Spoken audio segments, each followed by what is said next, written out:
This is Marianne Martindale from the Alliance for a Better Utah, and welcome to this week's Better Utah Beat. Last Saturday, over 1,000 Utahns gathered at the state capitol in support of the unregulated right to bear arms. The event was held in response to President Obama and Vice President Joe Biden's calls for stricter regulations regarding the right to bear arms. Among the proposed policies are tighter background checks, restricting high-capacity magazines, and more funding for mental health programs. But even though a recent Gallup poll found that over half of all Americans support Obama's proposal, with as many as 90% supporting criminal background checks for all gun sales, the specter of a federal government taking away its citizens' rights persists, especially here in Utah. Clark Aposhian, chairman of the Utah Shooting Sports Council, spoke at the Saturday rally.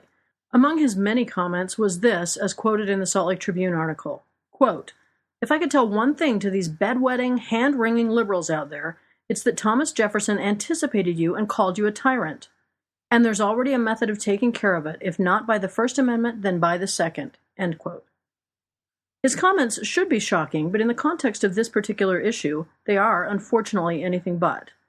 Mr. Aposhian's rant is not intended to educate or inform, but is obviously intended to incite a reaction by those on both sides of the issue. But the bravado doesn't end with ordinary citizens. Elected officials are also engaging in this sort of hyperbolic reasoning. For example, just last week, the Utah Sheriff's Association released a letter they sent to President Obama in which they, rather solemnly, affirmed the right of Utahns to keep and carry firearms. But their respect for firearms became overreaching when the solemn nature of their letter turned to a not-so-veiled threat. Quote, "But make no mistake, as the duly elected sheriffs of our respective counties, we will enforce the rights guaranteed to our citizens by the Constitution. No federal official will be permitted to descend upon our constituents and take from them what the Bill of Rights, in particular Amendment 2, has given them." End quote. First of all, the duty of a law enforcement officer is really very simple: to enforce the law. It's not their job to interpret the law or to selectively enforce only those laws with which they agree. Their comments are almost anarchical in nature, and they certainly put them at odds with the oaths that they have taken to uphold the laws of the land. It is interesting that only one sheriff, Salt Lake County's Jim Winder, was not part of the letter, and now he finds himself targeted politically by the pro-gun contingent. As we begin the legislature, we're also already aware of two gun bills. Representative Mathis from Vernal is proposing an open carry bill that would give anyone over the age of 21 who legally purchases a gun the right to conceal and carry without the need for a special permit.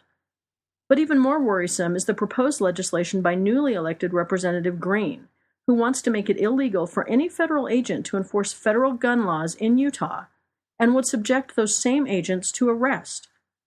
It is ludicrous at best, and we have to believe that cooler heads will prevail and the bill will die a quick death, but only time will tell. As all of these comments suggest, the issue of gun regulation is emotionally charged, and as is the case with most emotional issues, it's hard to sit down and have a reasonable conversation without defaulting to ideological stock positions. Extreme supporters of gun rights are quick to point to the Second Amendment as an anywhere, anytime, no-holds-barred endorsement of any type of gun ownership. Guns in schools? Sure. Guns in churches? Absolutely. Guns in supermarkets? Bring it on. But arguers on the right aren't the only ones defaulting to long-held ideological arguments. There are some on the left who favor eliminating all guns, even those used for hunting. But something as serious and perhaps even epidemic as the problem of gun violence in America requires a level of discussion that our vitriolic and dysfunctional political climate is not yet capable of enduring. However, despite the current inability of so many to reach across the aisle, maintaining an open dialogue remains key to ensuring that the problem of gun violence doesn't affect our ability to live normal, functioning lives. A commitment to open dialogue is why the Alliance for a Better Utah is encouraging legislators to act cautiously and judiciously when making any laws regarding guns, be they the further broadening of gun rights or regulatory or safety changes.